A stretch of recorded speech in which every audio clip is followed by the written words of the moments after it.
Adatlyk radiosunda Liwap vilayetinde A95 markaly benzinin wagtlaryň satılıp soňra ýene besedilendigi barada dekabrın ortalarynda berilen habardan soň bu awtolow ýanyjy gaýtadan ilata elleterli edildi. A95 markaly benzin satılıp başlandy. Kerkiniň ýağ ýanyç goýulan stansiýalarynyň her birinde öňgünde 2 tonna ýanyç satywa çykarylýan bolsa, häzir bu 4 tonna çykaryldy diýip Adatlyň anonim şertde habarlaşan Liwaply habarçysy aýtdy. Ýöne ol A95 markaly benziniň satılıp başlanmagy bilen problemanyň çözülmeýändigini, sebäbi A80 markaly we dizel ýanyjynyň gyçylygynyň dowam edýändigini bellidi. Ulow sürüjileriniň köpüsi A80 markaly ýa-da dizel ýanyjyndan peýdalanýar. Esasan da mikro awtobuslar we ýük ulowlary diňe dizelden peýdalanýar diýip habarçy aýdýar. Onuň sözlerine görä ulow ýanyjylarynyň bu görnüşleriniň gyçylygy ýağ ýanyç goýulan stansiýalaryň işgärleriniň olary näresmi görnüşinde gymmat bahadan satmagyna getirdi. Dizel ýanyjynyň hakyky satuw narhy 1 manat 40 teňe barabar, ýöne onu 2 manatdan satýarlar. A80 markaly ýanyjyň hakyky satuw narhy bolsa 1 manat 20 teňe deň, emma onu 1 manat 60 teňeden satýarlar. Ýüklow sürüjilerine dizel ýanyjyny hiç hili bökdönşsiz berýärler, sebäbi olar ýanyjy gymmat bahadan hem satyn alýarlar. Şol sebäpli ýağ ýanyç goýulan stansiýalaryň işgärlerini dizeli ýüklow sürüjilerine satmak has peýdaly bolýar diýip habarçy gurrun berdi. Habarçy A95 markaly ýanyjyň bolsa öz bahasyndan satylýandygyny aýtdy. Ýöne ol ýağ ýanyç goýulan stansiýalarda nowatlaryň henit hem saklanyp galýandygyny bellidi.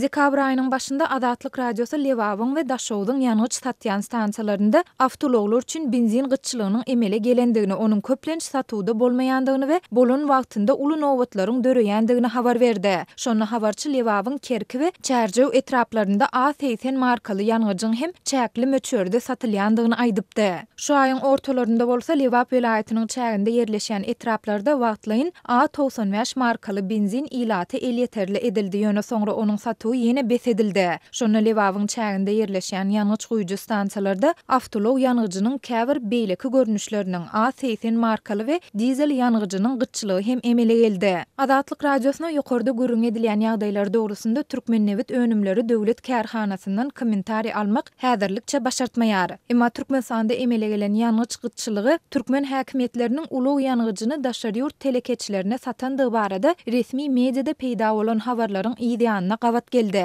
Türkmenistan Altyn Asyr web saýtynyň 15-nji dekabrda beren maglumatyna görä, daşary ýurt puluna Owansandan gelen telekeçiler Türkmenbaşydaky newiti gaýtadan işleýän zawodlar toplumunda öndürilen gidra arasalanan dizel ýanyjyny hemde Seydiniň newiti gaýtadan işleýän zawodunda öndürilen awto benzini satyn aldylar. Neşir özüniň 8-nji we 2-nji dekabrda aýry-aýrylykda beren maglumatlarynda hem daşary ýurt valutasyna Birleşen Arap Emirliklerinden, Estoniýadan, Owansandan, Täjikstandan we beýleki ýurtlardan gelen telekeçileriň Türkmenbaşydaky newiti gaýtadan işleýän zawodlar toplumunda öndürilen awto benzini we dizel ýanyjyny, şeýle hem Seydiniň newiti gaýtadan işleýän zawodynyň dizel ýanyjyny satyn alandygyny habar berdi. Resmi medianyň 24-nji noýabrda beren habarynda ýene Owansandan gelen telekeçileriň Türkmenbaşydaky newiti gaýtadan işleýän zawodlar toplumunda öndürilen gidra usulda arasalanan dizel ýanyjyny we binýatlyk mazodu satyn alandygy aýdyldy.